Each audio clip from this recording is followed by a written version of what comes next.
HRTC में जो freebies है, तो हम महिला सशक्तिकरण की बात करते हैं, तो छोटा छोटा जो है त्योहारों के ऊपर अगर आपने महिलाओं को कुछ दे दिया तो वो बुरा नहीं है, वो महिलाओं की सशक्तिकरण की बात है, महिलाओं को उपहार की बात है। तो उससे जो है बोझ नहीं पड़ता है, बोझ पड़ता है मिसमैनेजमेंट से। मिसमैनेजमेंट कैसे?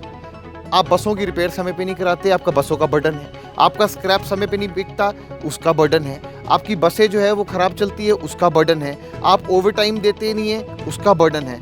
उसके बाद ओपीएस लागू करने की बात करते हैं, उसका बर्डन है। सैलरीज कितनी है, आपका एम्प्लॉई कितना है, आपका इनकम कितनी है, उसकी तुलना नहीं है, उसका बर्डन है।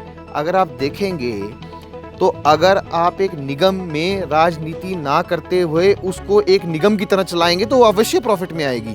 और एचआरटीसी को तो अब मुकेश अग्निहोत्री जी रोडवेज बनाने के उसमें है। जब रोडवेज बनाने के उसमें है तो मुझे लगता है कि वो भी जानते हैं कि ये प्रॉफिट में आ सकती है। पर मेरे ख्याल से आपको तुलनात्मक इसकी एक योजना बनानी चाहिए कि किस प्रकार से जो है आप प्रॉफिट में आने की संभवता देखें, और उसके बाद आपके कितना प्रॉफिट है, कितना आप पर किलोमीटर कमाई करते हैं। अगर आपको लगता है, देखिए आप इतनी सारी ई बसेस खरीद रहे हैं तो आपको लगता है कि प्रॉफिटेबिलिटी ई बस से आती है तो आप लीजिए ना। किसने मना किया आपको? किसी ने मना नहीं किया।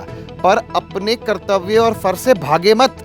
आप केवल मात्र राजनीति के लिए राजनीति मत करें।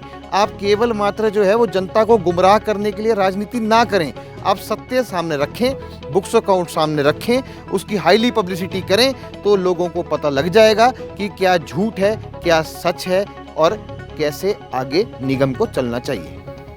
जयराम सरकार में जो परिवहन मंत्री रहे ठाकुर गोविंद सिंह, उनके टाइम में 2 बार हिमाचल में किराया बढ़ा था। 25% का इजाफा 2 बार किया गया था। और जब दूसरी बार हुआ था उस समय जो गोविंद सिंह ठाकुर जी गए, उनको परिवहन मंत्रालय से हाथ धोना पड़ा था। उसके बाद विक्रम सिंह ठाकुर हिमाचल पथ परिवहन निगम के मंत्री बने थे। क्या हुआ था कि पहले भारतीय जनता पार्टी ने 25% 2 बार बढ़ाया और उसको 100% कर दिया। जैसे ही चुनाव नजदीक आए, भारतीय जनता पार्टी ने एक बड़ा दिल दिखाया। महिलाओं का वोट बैंक हिमाचल में खींचने के लिए, लगभग 25 लाख से ज़्यादा वोटर है हिमाचल में महिलाओं के, महिलाओं को वोट बैंक खींचने के लिए, महिलाओं को प्रभावित करने के लिए उन्होंने महिलाओं का किराया आधा कर दिया। मैं ये पूछता हूँ, आपको वो आधा किराया चुनाव से ठीक पहले क्यों याद आया? क्यों आपने वो 5 साल उसको बढ़ाया, 2 बार बढ़ाया, 25% बढ़ाया, फिर पहले महिलाओं को भी लूटा 100% किराए के बाद, फिर उसी किराए को आप आधा देकर जो है उनको उनको सहानुभूति ले रहे हैं, आप उनका वोट बैंक ले रहे हैं। मुझे लगता है कोई भी देश में पार्टी हो, आम आदमी पार्टी है, इन्होंने दिल्ली में जो सत्ता हासिल की उसी आधार पे की। इन्होंने बिजली फ्री की, पानी फ्री किया, हिमाचल से बिजली ले खरीद रहे हैं लोग और उसको मुफ्त बांट रहे हैं। क्यों? इन्होंने सत्ता में आना था। पंजाब में भी इन्होंने ये किया।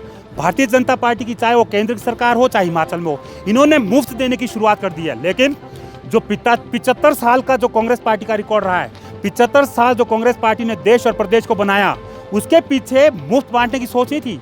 उसके पीछे ये था कि देश के सभी लोगों को काम करना होगा, सभी लोगों को एकजुट विकास की योजनाओं को चलाना होगा, शिक्षा को आगे बढ़ाना होगा, सड़कों को चलाना होगा।